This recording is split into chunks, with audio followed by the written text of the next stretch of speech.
નમસ્કાર પ્રેક્ષક મિત્રો, આજે આપણે જન્મ પૂર્વેની સંભાળ એટલે કે પ્રીનેટલ કેર વિષય ઉપર વાત કરીશું. પણ એ વિષય તો બાયસેગના માધ્યમથી આપના સુધી નિયમિત રીતે પહોંચતો રહ્યો છે. પ્રીનેટલ કેર અંતર્ગત જો વાત કરીએ તો માતૃત્વ એ જીવનનો એક મહત્ત્વનો અભિન્ન અંગ છે. માતૃત્વના કાર્યક્ષેત્રે આપણે જો જોઈએ તો ચિલ્ડ્રન્સ રિસર્ચ યુનિવર્સિટી ઘણા વર્ષોથી માતૃત્વ અંગે અને પ્રીનેટલ કેર અંગે ઘણા બધા વિષયો અને તેની ચર્ચા કરતા રહ્યા છે. આજે આપણે જે વિષય લઈએ છીએ તે છે ગર્ભોપનિષદ એ માતૃત્વનો ચેતો વિસ્તાર છે. ગર્ભોપનિષદ એ ભારતીય જ્ઞાન પરંપરામાં સૌથી શ્રેષ્ઠ કહી શકાય તેવા ઉપનિષદોમાં તેનું સ્થાન છે. ગર્ભોપનિષદનો જે સમય છે તે મધ્યયુગમાં એટલે કે આશરે 12મી થી 14મી સદી દરમિયાન ગર્ભોપનિષદની રચના થઈ છે.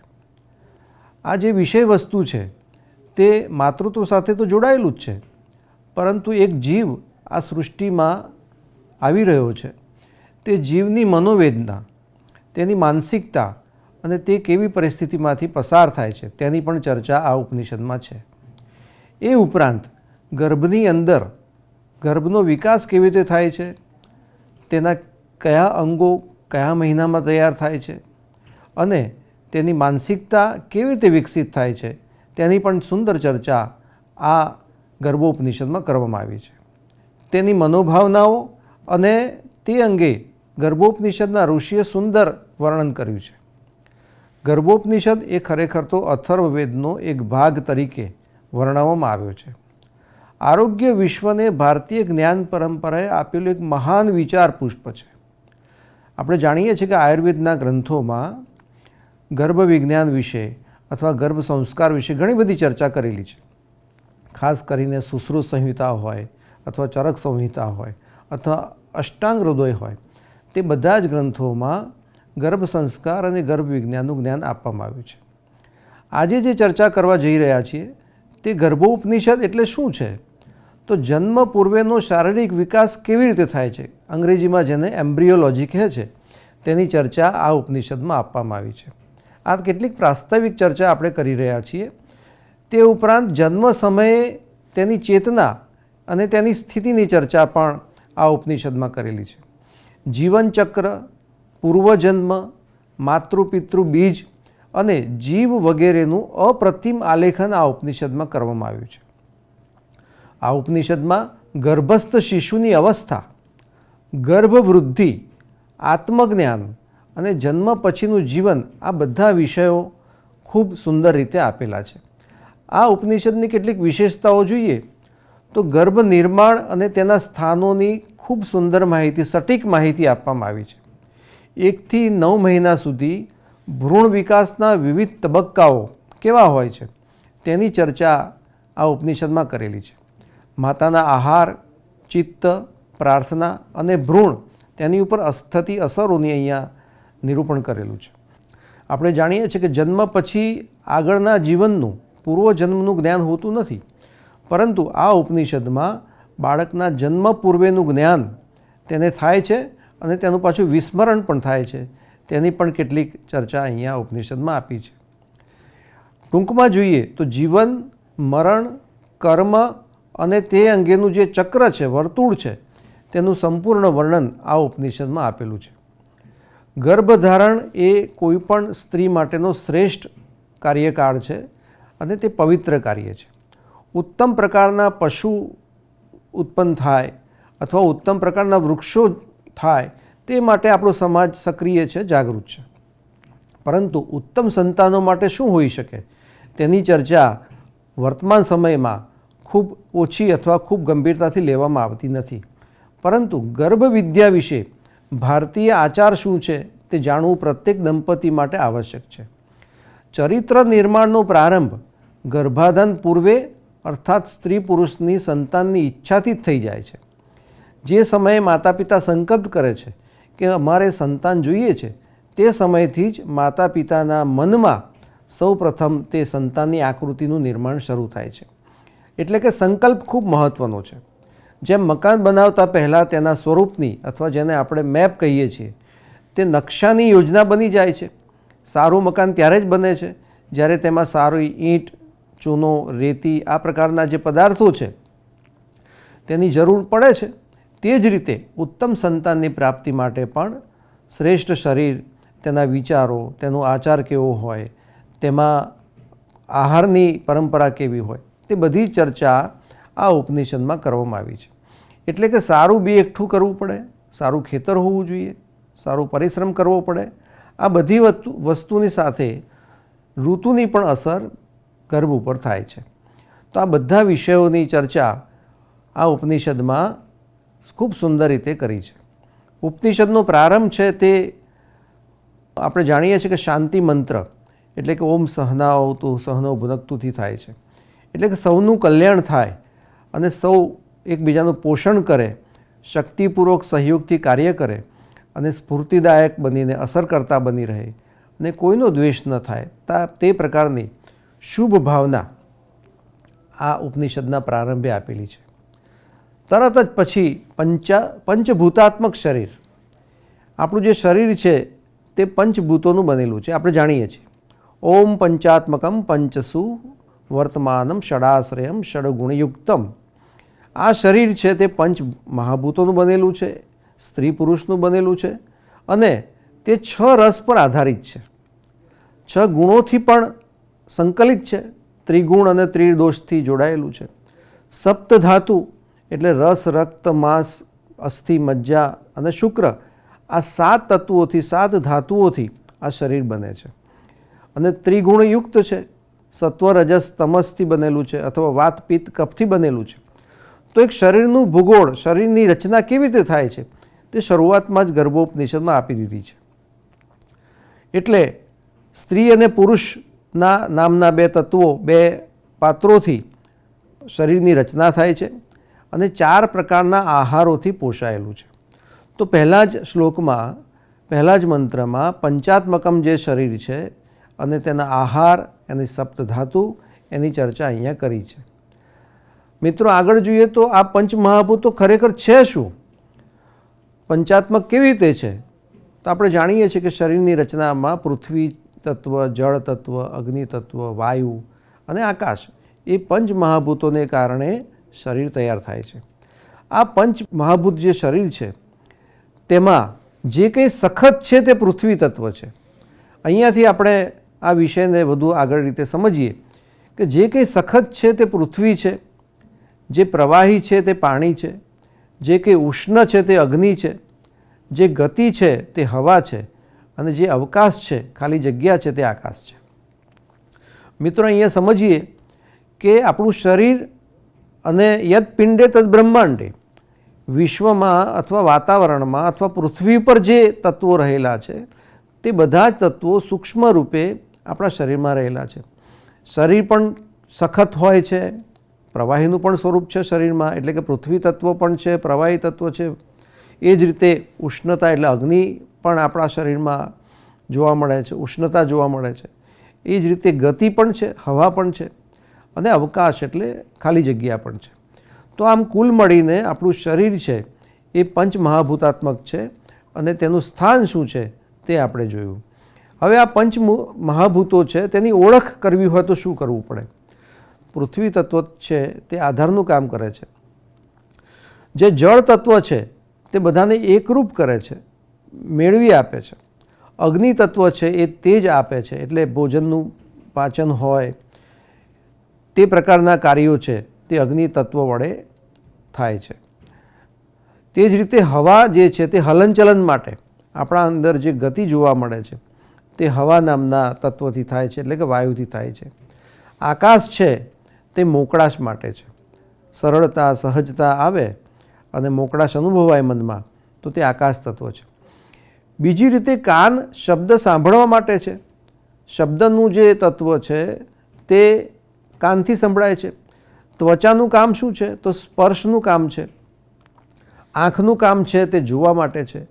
જીભનું સ્વાદ ઓળખવા માટે. નાક છે તે સૂંઘવા માટે છે. જનનેન્દ્રિય છે તે આનંદ માટે છે.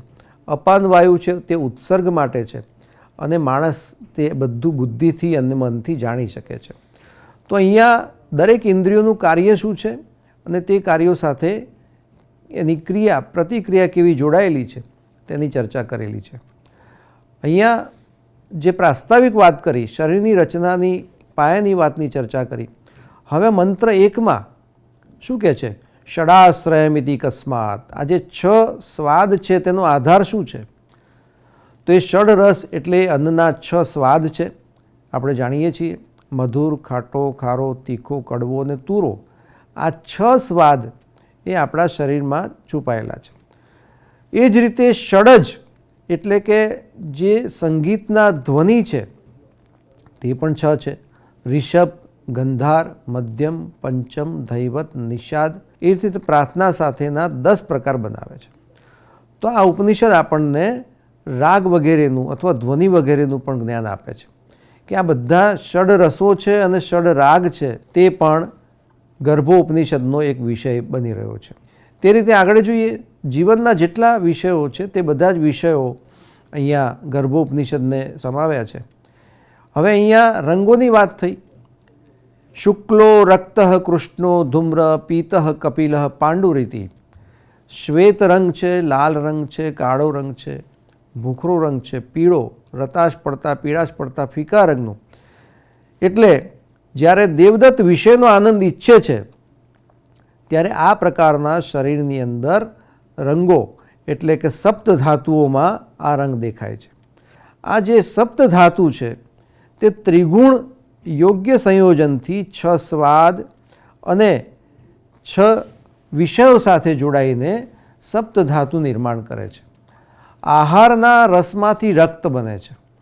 હવે એની પ્રક્રિયા બતાવી છે. મિત્રો, વિજ્ઞાન તો અત્યારે આપણી સાથે છે જ, પણ પ્રાચીન સમયમાં 12મી થી 14મી સદી દરમિયાન ગર્ભોપનિષદના જે ઋષિ છે તેમણે આપણને સ્પષ્ટ રીતે કહ્યું છે કે આહાર રસમાંથી રક્ત બને છે, તેમાંથી માંસ બને છે. એટલે કે જે રક્ત બન્યું તેમાંથી માંસ, માંસમાંથી ચરબી, ચરબીમાંથી હાડકાં, મજ્જા અને મજ્જામાંથી શુક્ર અથવા વીર્ય જેને કહીએ છીએ તે બને છે. તો શરીરની રચનાના પાયાના તત્વોની ચર્ચા અહીંયા કરી છે. લોહી અને વીર્યના સંયોગથી ગર્ભનો જન્મ થાય છે.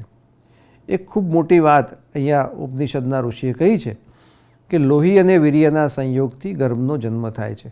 એટલે કે તમે સમજી શકો છો કે આહાર એ શરીર માટે અને જન્મ લેનાર બાળક માટે પણ કેટલું ઉપયોગી છે. જેવો આહાર હશે તેવો વિહાર હશે, તેવો વિચાર હશે. એટલે માતૃત્વ અથવા પિતૃત્વ ઈચ્છનાર વ્યક્તિએ પોતાના આહાર, વિહાર અને વિચાર ઉપર પણ ધ્યાન આપવાનું છે. એટલે એ જ આહાર પછી ભવિષ્યમાં આપના સંતાનના જન્મ માટે કારણભૂત બને છે. તો લોહી અને વીર્યના સંયોગથી ગર્ભનો જન્મ થાય છે. એટલે જે હૃદય છે તે માતાના ગર્ભના હૃદયના ધબકારા દ્વારા નિયમિત વિકસિત થાય છે. જે હૃદયની આવૃત્તિ છે, હૃદય છે તે માતાની અંદર જે ધબકે છે તેના દ્વારા જ ગર્ભનો વિકાસ થાય છે. એટલે હૃદયની પ્રવૃત્તિઓ, હૃદયના અનુભવો, હૃદયની લાગણી તે બાળક માટે ખૂબ જરૂરી છે. માતા જો શ્રેષ્ઠ સ્થિતિમાં હશે, માનસિક રીતે સ્વસ્થ હશે, તેનું હૃદય બરાબર સરસ રીતે ચાલતું હશે, પુલકિત હશે, તો તે માતૃત્વ તરીકે સરસ સંતાનને જન્મ આપી શકશે. એ જ રીતે સપ્ત ધાતુ જે હૃદયમાં છે, જ્યાં અંતરાગ્નિ છે તે અગ્નિ સ્થાને પિત્ત છે અને પિત્ત સ્થાને વાયુ તથા વાયુ સ્થાને હૃદય છે. એ બધા જ સર્જનહારના નિયમ પ્રમાણે ચાલે છે. શરીર તો બહારથી આપણે જોઈ શકતા નથી કે શરીરમાં વાત, પિત્ત, કફ કેવી રીતે કામ કરે છે, પણ અહીંયા જે સપ્ત ધાતુ જે હૃદયમાં છે, જ્યાં અંતરાગ્નિ છે એટલે કે અગ્નિ તત્વ છે, અગ્નિના સ્થાનમાં પિત્ત છે, પિત્તના સ્થાનમાં વાયુ છે અને વાયુના સ્થાનમાં હૃદય છે. તે બધા જ સાથે મળીને એક શરીરની રચનામાં ઉપયોગી બને છે. તે જ રીતે ગર્ભ વિકાસના જે પ્રાથમિક અથવા પ્રથમ 3 મહિના છે તેમાં ગર્ભનો વિકાસ કેવી રીતે થાય છે તેની ચર્ચા અહીંયા કરી છે, સુંદર રીતે કરી છે. મિત્રો, જાણવા જેવી બાબત એ છે કે ઋષિએ પ્રત્યેક મહિના દરમિયાન ગર્ભનું સ્થાન અથવા ગર્ભનું સ્વરૂપ અથવા ગર્ભનો વિકાસ કેવી રીતે થાય છે તેની ઉત્તમ ચર્ચા કરી છે. શું કહે છે? ઋતુકાળે યોગ્ય સમયે સ્ત્રી પુરુષના સંયોગથી સંભોગ પછી શું થાય છે? તો એક દિવસ પછી, દિવસ અને રાત્રિ પછી ગર્ભ પ્રવાહી સ્વરૂપે હોય છે. એક દિવસનો ગર્ભ કેવો હોય છે તેની વાત અહીંયા કરે છે કે યોગ્ય સમયે ઋતુકાળે સ્ત્રી પુરુષના સંયોગથી પ્રથમ દિવસનો ગર્ભ છે તે પ્રવાહી સ્વરૂપે હોય છે. 7 દિવસનો ગર્ભ છે તે પરપોટા સ્વરૂપે બને છે. પખવાડિયા પછી ગર્ભ છે તે ઘન સ્વરૂપ બને છે. 1 મહિના પછી તે કઠણ બનતું જાય છે. 2 મહિનામાં તેનું માથું વિકસે છે અને 3 મહિને પગ આવે છે. તો ગર્ભનો જે ક્રમશઃ વિકાસ છે તે આગળ જોઈએ. 4થા મહિને પેટ અને કટી પ્રદેશ બને છે. 5મા મહિને પીઠ બને છે. 6ઠ્ઠા મહિને નાક, આંખ અને કાનની રચના થાય છે. તો ક્રમશઃ ગર્ભનો વિકાસ મહિના પ્રમાણે અહીંયા સુંદર રીતે બતાવ્યો છે. 7મે માસે જીવને સંયુક્તો ભવતી. 7મા મહિને ગર્ભમાં જીવ આવે છે અને 8મા મહિને તે સર્વ રીતે પરિપૂર્ણ બને છે. તો અહીંયા જુઓ કે 7મો મહિનો છે તે મહિનામાં ગર્ભમાં જીવ આવે છે અને 8મા મહિને તે પરિપૂર્ણ બને છે. પરંતુ દરેક માસનું પોતાનું મહત્ત્વ તો છે જ, એ તો આપણે જાણીએ જ છીએ. આગળ ઉપનિષદના આગળના મંત્રમાં કહે છે જો પિતાનું બીજ શક્તિશાળી હોય તો તે પુરુષ બને છે. ઘણી વખતે પ્રશ્ન થાય કે બાળક છે દીકરો કે દીકરી, એ પ્રકારના પ્રશ્નો થતા હોય છે. પણ અહીંયા એનો જવાબ આપ્યો છે કે જો પિતાનું બીજ શક્તિશાળી હોય તો તે ગર્ભમાંથી પુરુષનો જન્મ થાય છે અને માતૃબીજ વધુ બળવાન હોય તો સ્ત્રી બને છે. અને જો બંને સમાન હોય તો એ નપુંસક બને છે. આવું ઉપનિષદ આપણને જણાવે છે. તો પિતૃબીજ અને માતૃબીજનું મહત્ત્વ અહીંયા આપણને ધ્યાનમાં આવે છે. હવે ગર્ભ તૈયાર થાય છે ત્યાર પછી તેની વિકાસની પ્રક્રિયા, એટલે કે બાળક માત્ર અથવા ગર્ભમાં માત્ર તે ગર્ભ જે છે તે માત્ર શરીરમાં એક સ્થિતિમાં હોય છે તેવું નથી, પણ તેની વિકાસની પ્રક્રિયા સતત ચાલે છે. અને તે જ સમયે તેને પૂર્વજન્મનું જ્ઞાન પણ થાય છે. એટલું જ નહીં, તે ઈશ્વર સાથે પણ સંવાદ કરે છે અને પોતાના ભૂતકાળ વિશે, વર્તમાન વિશે અને ભવિષ્ય વિશે પણ તે જ્ઞાન ધરાવે છે. ભલે તે જન્મ પછી આ બધી દરેક કાળની ઘટનાઓ જાણતું નથી, પરંતુ તે ગર્ભમાં હોય છે ત્યારે તે પ્રકારનું જ્ઞાન તેની સાથે હોય છે. એટલે અહીંયા આગળ જોઈએ કે જો સંભોગ સમયે માતા પિતાનું મન વ્યાકુળ હોય, જો ગર્ભમાં વિકાસની પ્રક્રિયામાં હવે કઈ બાબતો નબળી અથવા સબળી હોય છે તેનું વર્ણન અહીંયા કર્યું છે કે માતા પિતાનું મન વ્યાકુળ હોય તો બાળક આંધળું, પંગું, કુબડું કે ઠીંગણું બને છે. એટલે અહીંયા મનનો વિષય મેં આગળ કહ્યું તે પ્રમાણે મનોવિજ્ઞાન પણ આ વિષય સાથે જોડાયેલું છે. માતા પિતાની માનસિક સ્થિતિ સારી જ હોવી જોઈએ અને તે વિશ્વની રચનામાં તેમનું પ્રદાન આપી રહ્યા છે, તો તેમાં માતા પિતાનું મન વ્યાકુળ હોય તે બિલકુલ ચાલે નહીં. એટલા માટે સગર્ભાને પ્રસન્ન રહેવાનું, સારા આહાર લેવાનું અથવા મનને સ્વસ્થ રાખવાનું કહેવામાં આવે છે. તેનું કારણ એ જ છે કે જો મન વ્યાકુળ હશે તો તેની સીધી અસર બાળક ઉપર થાય છે. અને અહીંયા તો સ્પષ્ટ કહ્યું છે કે બાળક આંધળું પણ થાય અને બીજી રીતે રોગિષ્ટ પણ થાય, તેનો શરીરનો વિકાસ ન પણ થાય. જો પરસ્પર વાયુનું પ્રચલન થાય તો બીજ 2 ભાગમાં પ્રવેશે છે અને પરિણામે જોડિયા બાળકો જન્મે છે. વાયુનું પ્રચલન ભલે આયુર્વેદનો વિષય છે, પણ વાયુ જે છે તે મુખ્ય બની જાય, તેનું પ્રચલન વધી જાય તો એક જ બીજના 2 ભાગ થાય છે. આગળ કહે છે પંચાત્મક શરીરના સામર્થ્ય વડે પંચેન્દ્રિયોનું શક્તિનું સર્જન થાય છે.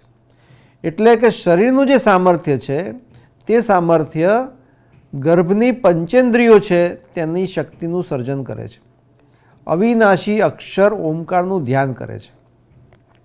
બાળક છે તે પોતાની અવસ્થા દરમિયાન અવિનાશી અક્ષર ઓમકારનું ધ્યાન કરે છે અને આ અક્ષર જ્ઞાન વડે તે અષ્ટ પ્રકૃતિ એટલે કે 5 ઇન્દ્રિયો, મન, બુદ્ધિ અને અહંકાર અને પોતાના શરીરની સાથે સંકળાયેલા તેના 16 રૂપાંતરોને ઓળખે છે. ગર્ભની પોતાની શક્તિ એટલી છે કે તે પોતાના સ્વસ્વરૂપને એટલે કે અષ્ટ પ્રકૃતિને જાણી શકે છે. કારણ કે તેની પ્રક્રિયા, જન્મની પ્રક્રિયા તો હજી બાકી છે, પરંતુ તેના નિર્માણની પ્રક્રિયા ચાલુ છે. તે દરમિયાન તે પોતાના અક્ષરના જ્ઞાન વડે એટલે કે ઓમકારના જ્ઞાન વડે, આધ્યાત્મિક જ્ઞાન વડે તે અષ્ટ પ્રકૃતિને જાણી શકે છે, સમજી શકે છે અને તેના રૂપાંતરોને પણ ઓળખે છે. બેઝિકલી તો કોઈ પણ બાળક છે, ગર્ભ છે, તે ચૈતન્યનું સ્વરૂપ છે, એટલે તેની પાસે શક્તિ તો છે જ, ઈશ્વરનો અંશ છે, ચૈતન્ય તત્વ છે. તેટલે આ સ્થિતિને તે ઓળખતું થાય છે અને ઓળખે છે. આગળ શું થાય છે તો આગળના મંત્રમાં કહે છે, માતા જે ખાય છે, જે પીએ છે તે સ્નાયુ અને નાડી દ્વારા બાળક સુધી પહોંચે છે. એટલે કે તે શારીરિક ક્રિયાઓ કરે છે, જે ખાય છે, પીએ છે, તે બાળક સુધી પહોંચે છે. તે તેના સંતોષ કે સમાધાનનું મૂળ હોય છે. એટલા માટે જ સગર્ભાવસ્થા દરમિયાન માતાએ ભોજનમાં શું લેવું, શું ન લેવું તે પ્રકારની સૂચનાઓ ડૉક્ટર દ્વારા મળતી હોય છે. અને ઘરની અંદર પણ જે દાદા દાદી હોય પોતાના અનુભવના આધારે માતાને જણાવે છે. એટલે કે કેવો ખોરાક તો કહે છે સંતોષ આપનારો, સમાધાન આપનારો ખોરાક જે છે તે તેના મૂળમાં હોય છે. 9મા મહિના દરમિયાન બધા જ બાહ્ય ચિહ્નો પૂર્ણતા પ્રાપ્ત કરે છે. એટલે કે સંપૂર્ણ દેહ, સંપૂર્ણ ગર્ભ તૈયાર થાય છે. એ 9મા મહિના દરમિયાન જે કંઈ ક્રિયાઓ શરીરની બાકી છે બનવાની, તે ક્રિયાઓ શરૂ થાય છે અને તે પોતાનો પૂર્વજન્મ યાદ કરે છે. અહીંયાથી આટલે સુધી આપણે જે વિષય જોયો તે મોટાભાગે આપણે થોડા ઘણા અંશે જાણતા હોઈએ છીએ, પરંતુ એ ગર્ભોપનિષદની ખાસિયત અથવા વિશેષતા અહીંયા ધ્યાનમાં આવે છે. તો શું થાય છે તો તે પોતાનો પૂર્વજન્મ યાદ કરે છે તથા તેણે આચરેલા સારા કે નરસા કાર્યોનો પુનર્વિચાર કરે છે. આ જે ક્ષમતા છે, આ જે એની અભિવ્યક્તિ છે, તેના વિશે તે વિચાર કરે છે કે હું ગર્ભમાં છું, મારી જે અવસ્થા છે તે યોગ્ય છે કે અયોગ્ય છે, અહીંયાથી હું સૃષ્ટિમાં જઈ શકું છું કે નથી જઈ શકતો, તે અંગે તે ગડમથલ અનુભવે છે અને તે રીતે તે પોતાના પૂર્વજન્મને યાદ કરે છે.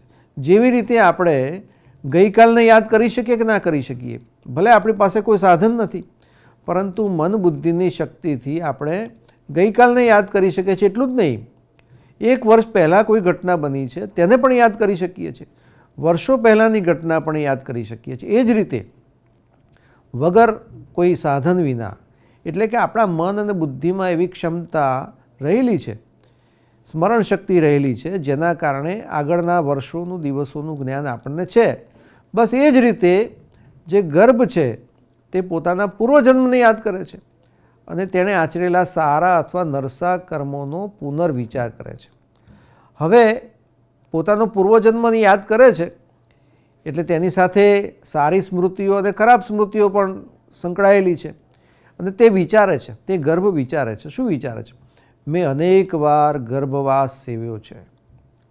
આપણે જાણીએ છીએ, બહુનામ જન્મનામ અંતે જ્ઞાનવાન મામ પ્રપદ્યતે.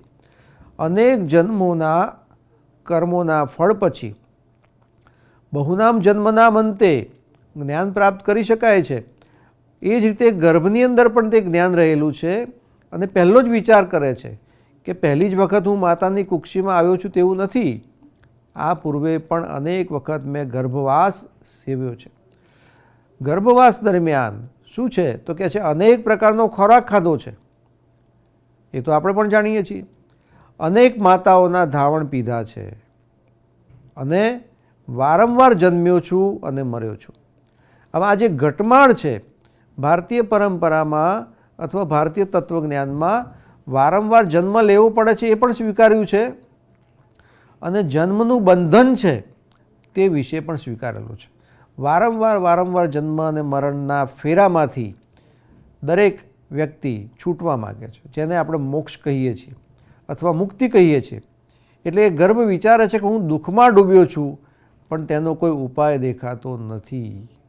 અહીંયા સમસ્યા ગર્ભ અનુભવે છે અને તે ગર્ભ વિચારે છે કે હું દુઃખમાં ડૂબ્યો છું, કારણ કે વારંવાર જન્મ અને વારંવાર મરણ, વારંવાર સંસારની જે ક્રિયાઓ છે, સંસારના કર્મો છે, સારા અથવા ખોટા, અને જન્મ થાય છે એટલે કર્મ કરવું પડે છે. અને કર્મ કરીએ છીએ એટલે ભૂલથી જાણતા અજાણતા કેટલાક કર્મો કરવામાં ભૂલ થઈ જાય છે અને ભૂલના કારણે તે કર્મનું ફળ ભોગવવું પડે છે.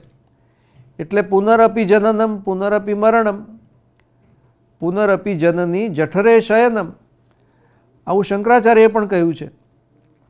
તો આ વારંવારની ક્રિયાઓ આપણે પણ વ્યવહારમાં જોઈએ તો કે જે ક્રિયાઓ વારંવાર કરવી પડે તે ક્રિયાઓથી પછી ક્યારેક આપણને દુઃખ થાય અથવા એમ થાય કે કંટાળો આવે છે, શું એક જ ક્રિયાઓ કરવાની.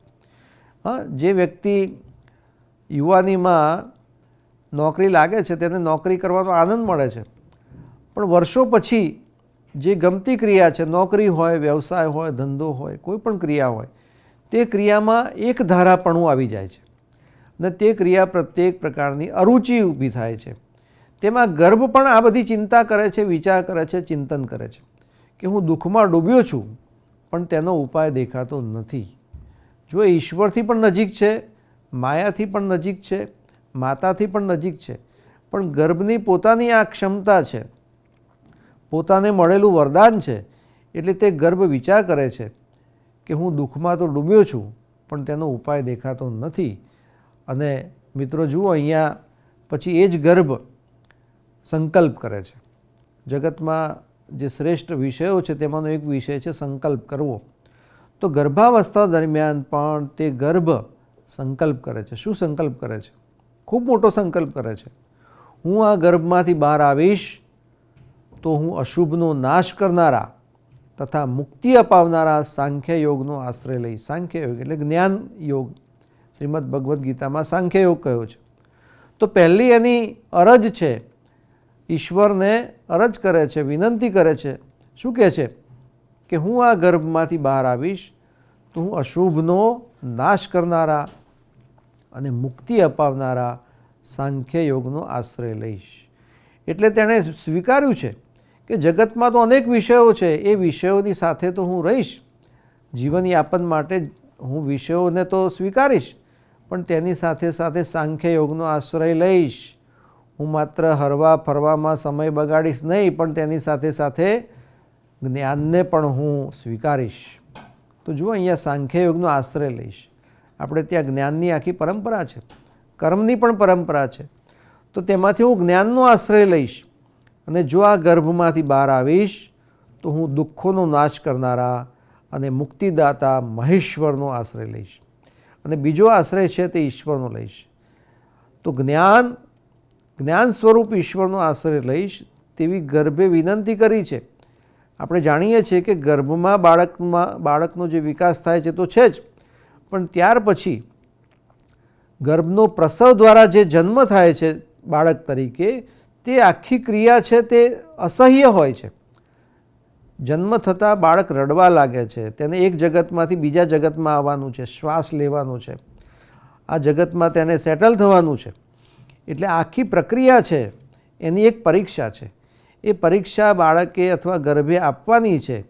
એટલે તે આ વારંવારની સ્થિતિના કારણે ગર્ભમાંથી બહાર આવીશ તો હું દુઃખોનો નાશ કરનારા અને મુક્તિદાતા મહેશ્વરનો આશ્રય લઈશ.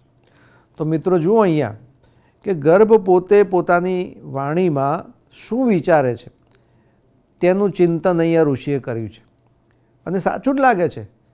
આપણે પણ આ પ્રકારના વિચારો કરીએ જ છીએ કે ક્યાં સુધી આ બધું કામ કરવાનું, ક્યાં સુધી આ જગતમાં ફરવાનું અને સંસારના કર્મો ક્યાં સુધી કરવાના. આ પ્રકારનો એક પ્રકારનો વૈરાગ્યનો ભાવ તે અહીંયા આપણે પણ અનુભવીએ છીએ. તે અનુભવ ગર્ભાવસ્થામાં તે ગર્ભ અથવા તે બાળક પણ અનુભવ કરે છે.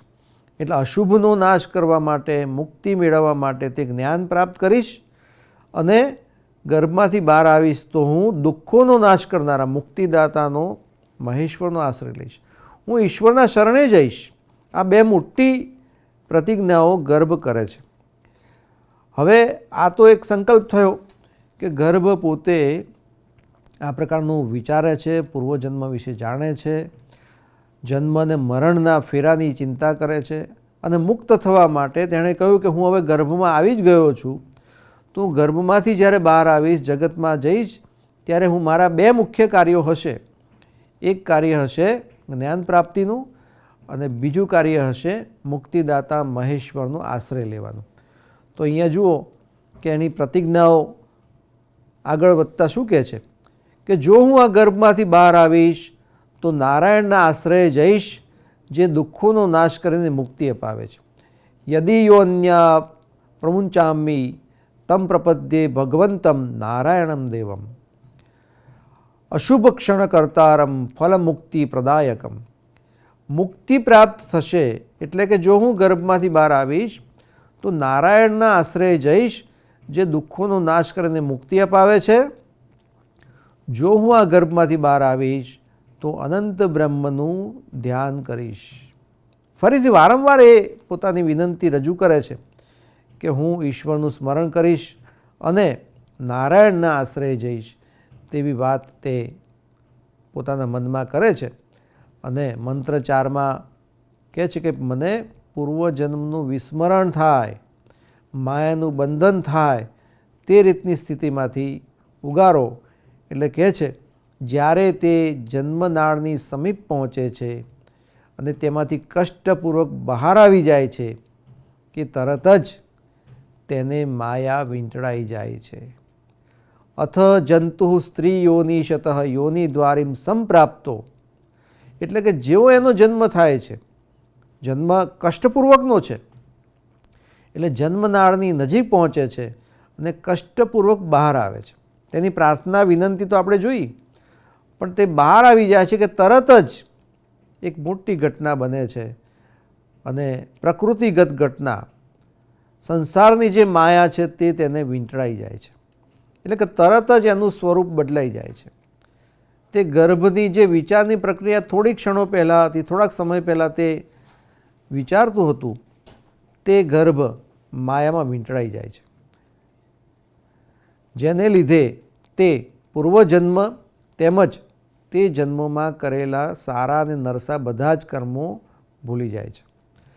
તો અહીંયા સમજો કે જે ગર્ભ છે, જે ગર્ભમાં રહેલું સંતાન છે, તેની સાથે માયા વીંટળાઈ જાય છે અને પૂર્વજન્મ તેમજ તે જન્મમાં કરેલા સારા અને નરસા કર્મો એ ભૂલી જાય છે. તો આ એક મોટો મહત્ત્વનો ફેરફાર થાય છે અને માયા વીંટળાવાથી તે ગર્ભ બધું ભૂલી જાય છે. તો અહીંયા મિત્રો આપણે અટકીએ છીએ. આગળના વ્યાખ્યાનમાં આપણે હજી ગર્ભની આ જે યાત્રા છે, વિચાર યાત્રા છે, ગર્ભના વિકાસની વાત છે, માયાના બંધનની વાત છે અને ગર્ભે આપેલું વચન છે, તે વચનની આગળની ચર્ચા કરીશું. ધન્યવાદ.